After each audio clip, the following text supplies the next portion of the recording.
Hello, I'm Dwight Marlow, and thank you for joining us today. We pray that this program will be a blessing to you.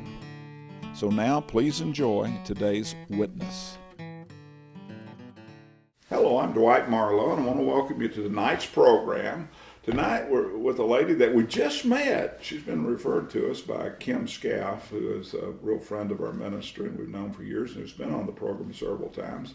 But this is Sarah Brown, and she's graciously consented to come down and give her testimony. And everyone that watches the program knows that I love to hear a testimony for the first time. Really haven't heard hers, so this I just consider this a treat to get to do this. And we just want to say thank you for coming in, being with us. And I tell you, lady, I'm just going to let you tell your story. All right.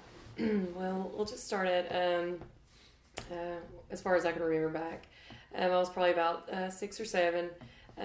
My parents were, my mom was a drug addict and my stepdad was a drug dealer. Goodness. So, and my real dad, he had killed himself when I was 1. So it broke my mom's heart. And after that, she turned to drugs. Understandable.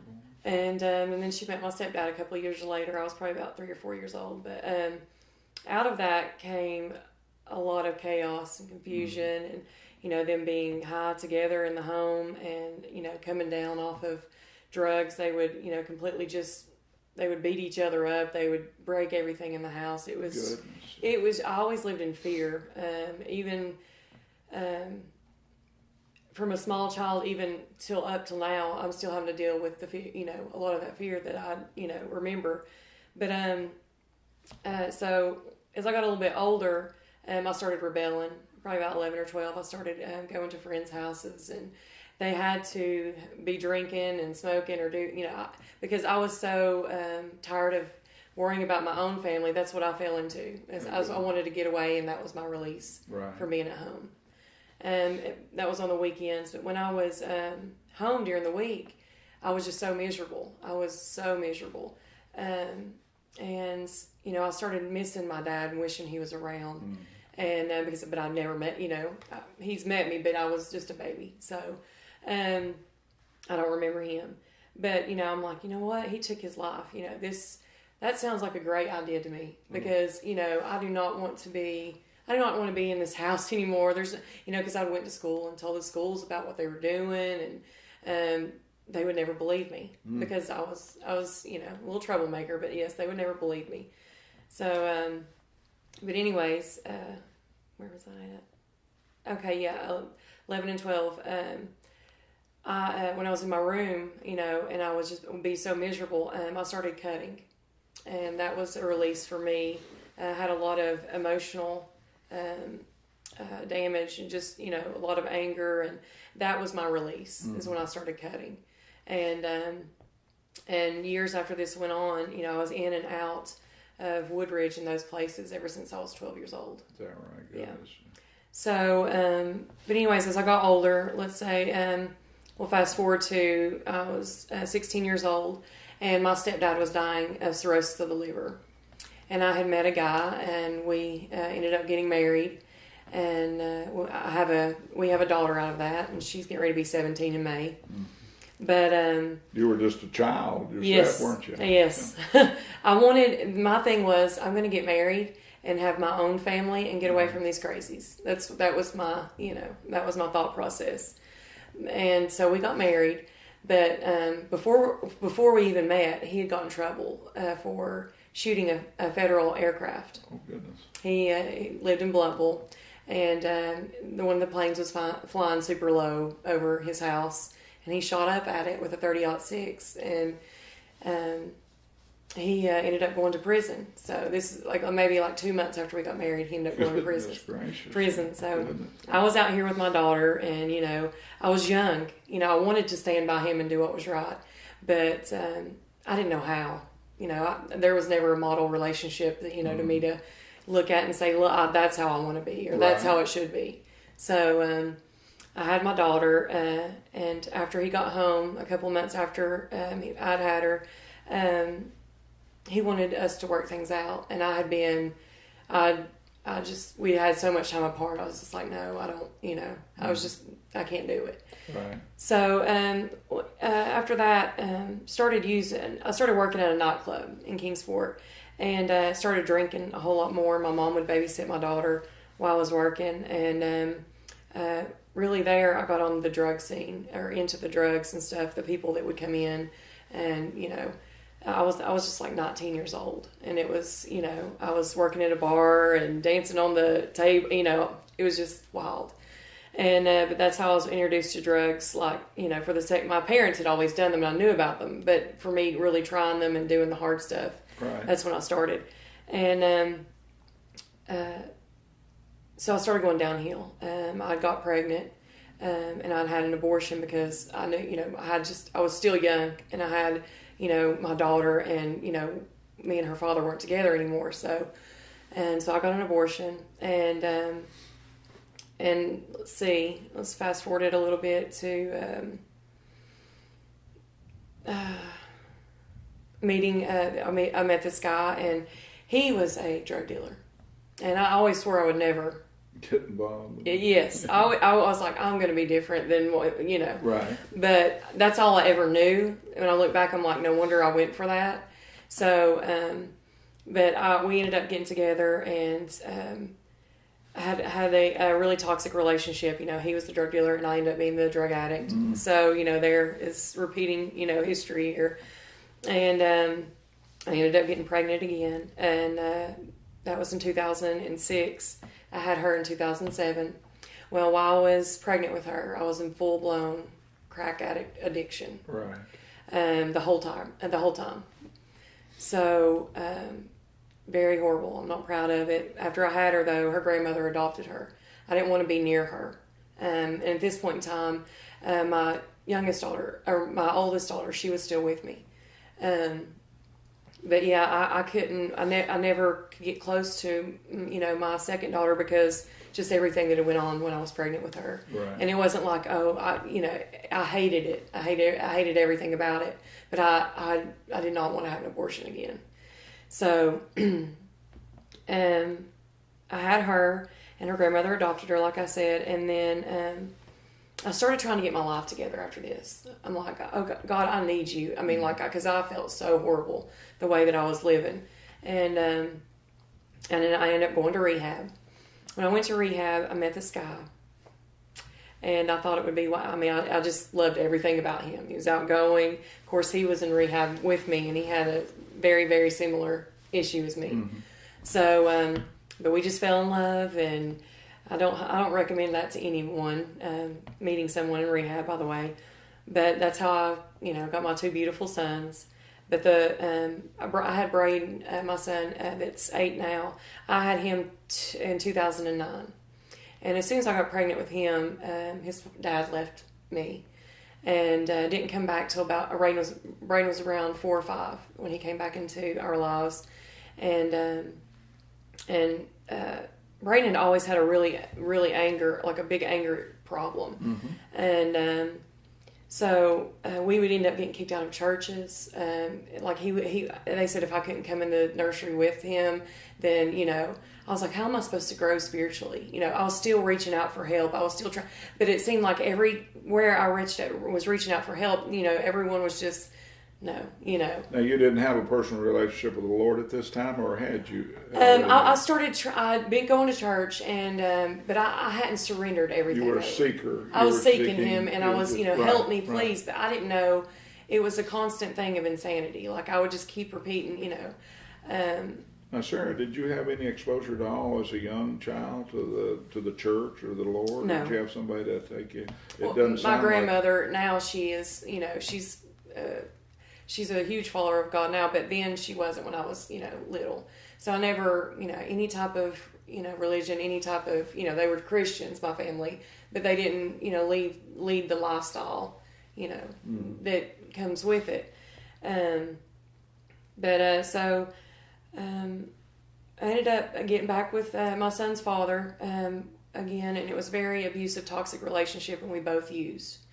And we ended up having my youngest son, Solomon. Now, when he was born blind, and he had cerebral palsy.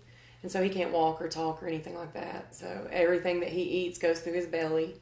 And I didn't know how to take. I didn't know how to deal with that at all. Right. I was broken. That's a heavy deal. And so we had to go to Vanderbilt to get his cataracts removed.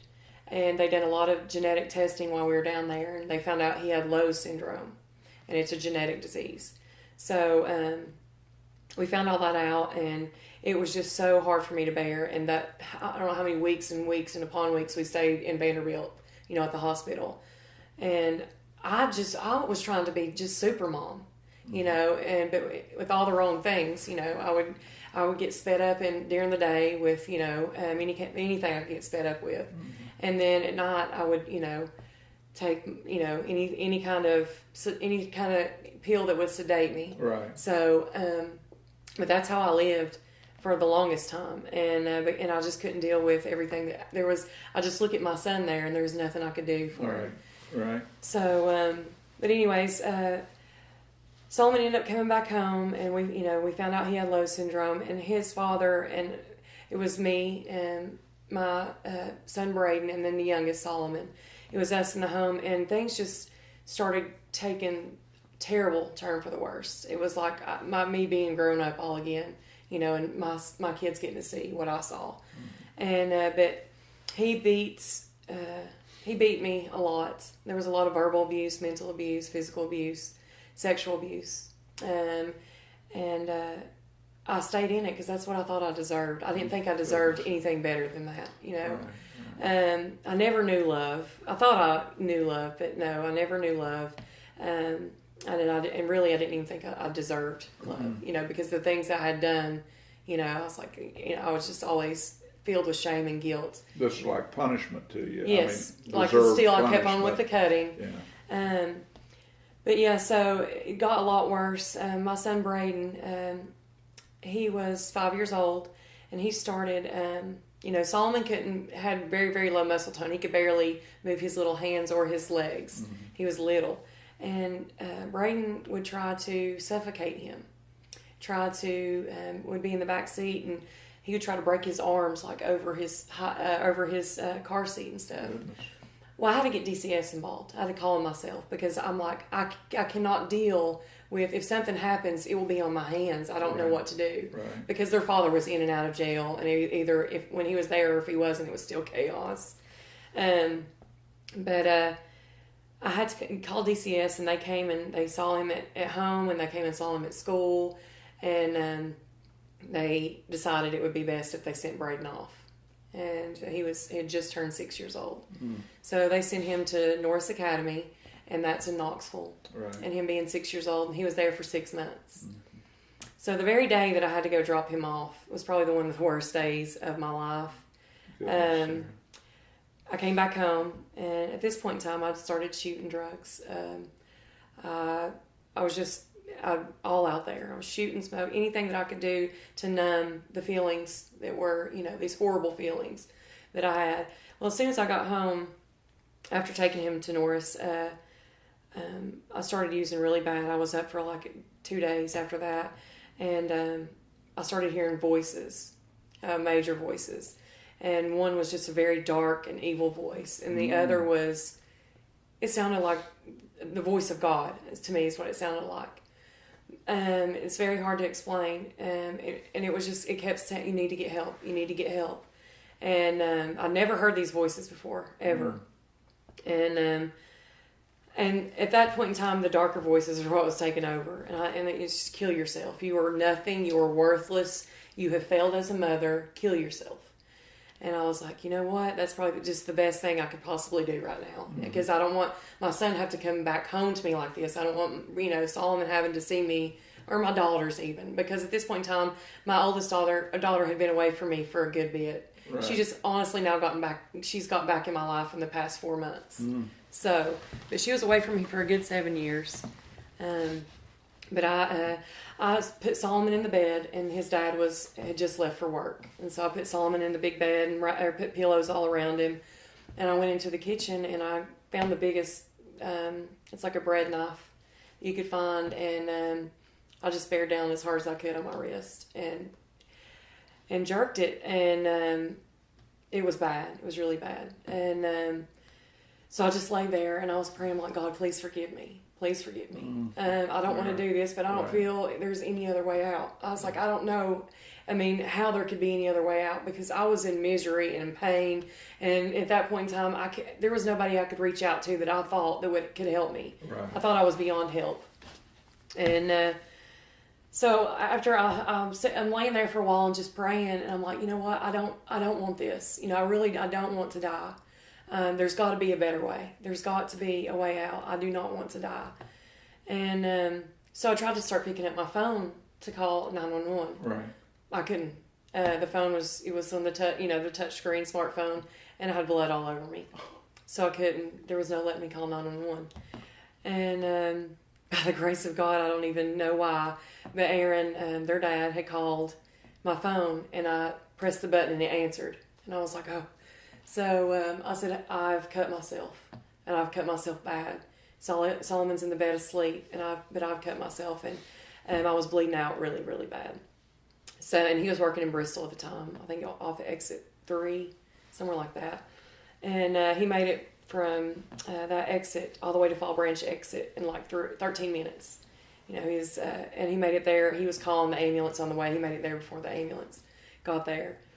And that's when I was like, you know what, I've got to go get help. So they took me, and I was like, I'm going to do my very best to get off drugs and, stay away from them.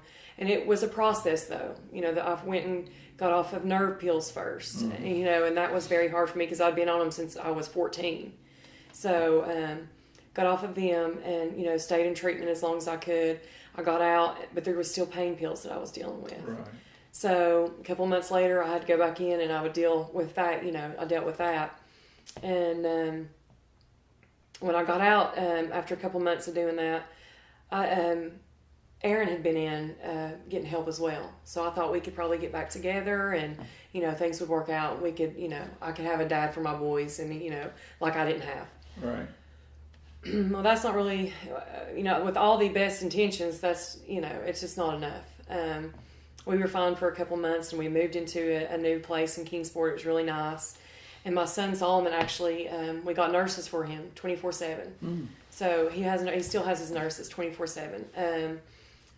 So they were in the home, and they started seeing the things that, I tried to keep hidden from the world, the violence and the, just the verbal, mental, and all the abuse that could be happening, and, so it was eventually running its course, and, I got to where I reclused all the time because I didn't want them to see me, and I didn't want them to see still the struggles I had going on.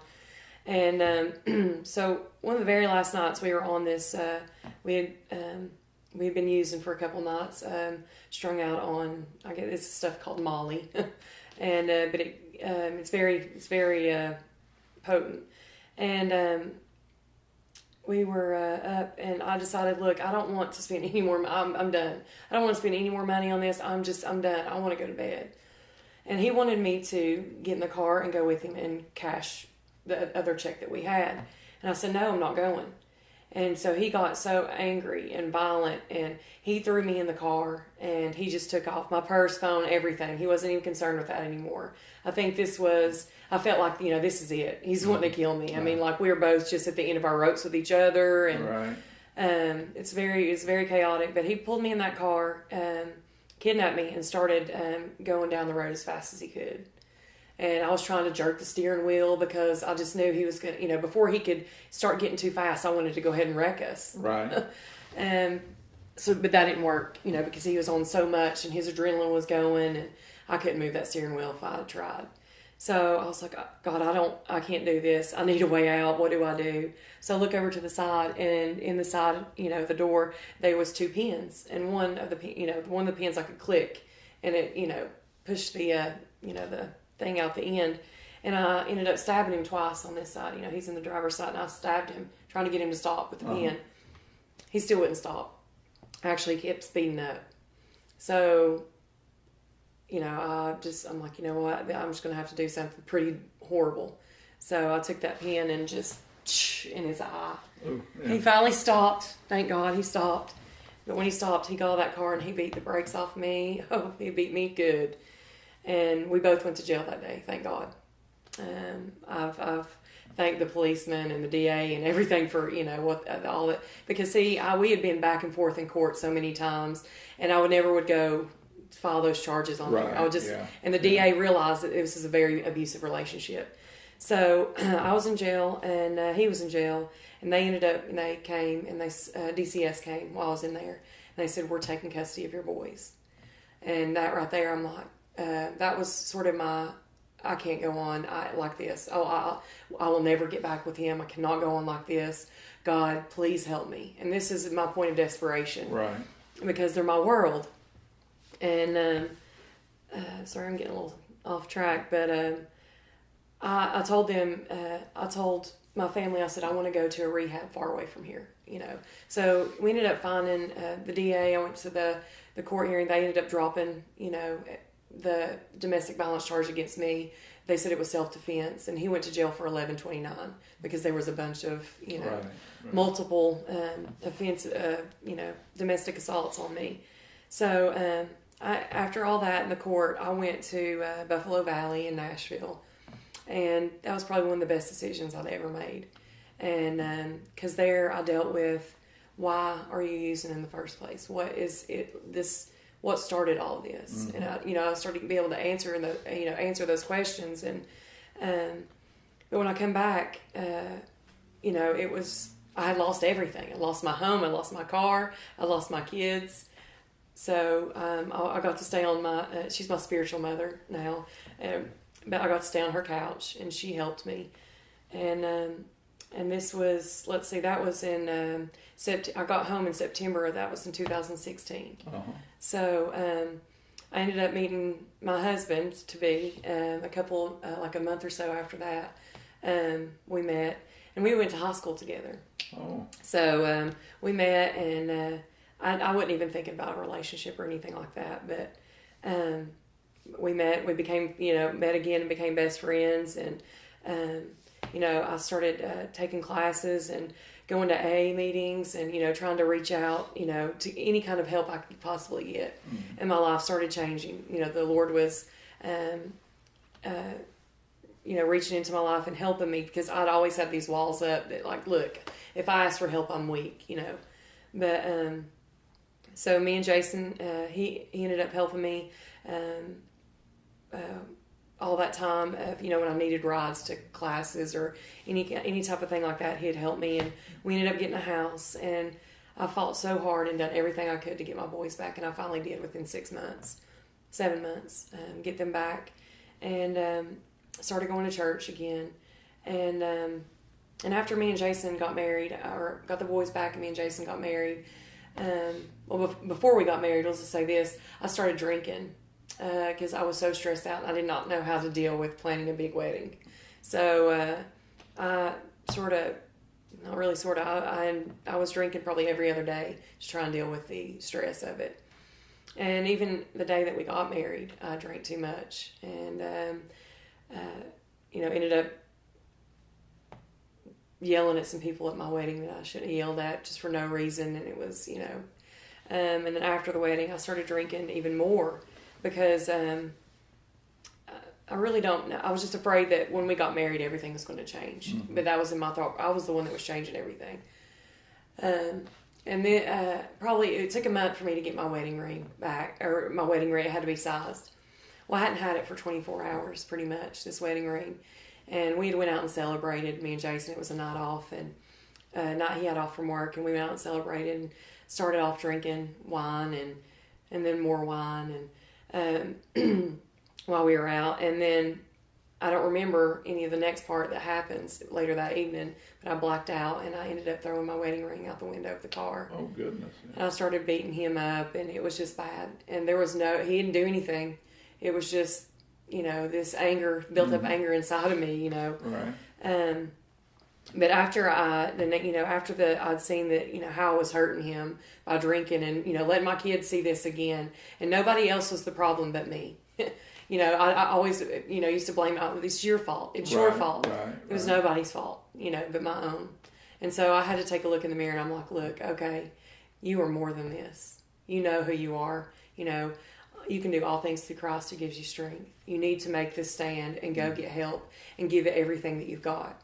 So I reached a point of desperation, and I was just like, God, I'm willing and ready.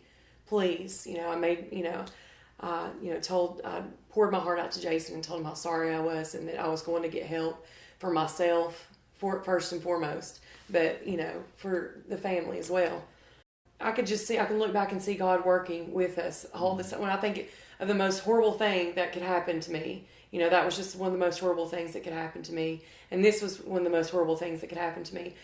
But God was, taking me through all of that to, for this very moment, all that stuff that we went through and I went through was for God's glory. Yeah. He's turning around and using this for, His glory. And I'm so grateful for it. Well, and that's it.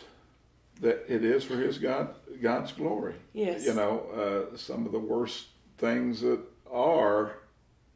can be used for His glory. Yes. I'm just thankful that you're willing to share so openly. Okay.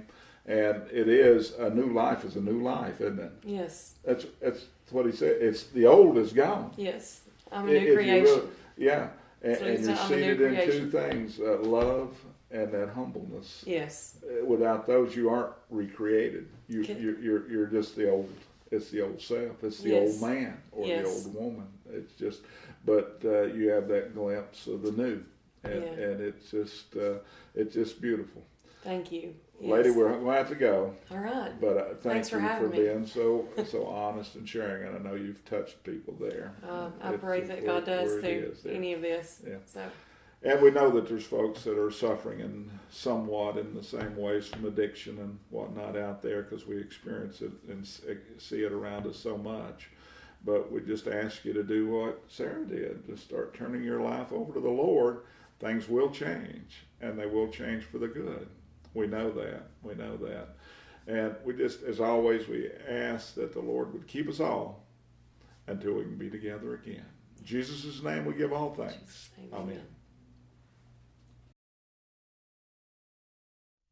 Joyful Witness is non-denominational, and we're looking for people in Northeast Tennessee, Southeastern Kentucky, and Southwestern Virginia, and Western North Carolina who have a witness that needs to be shared.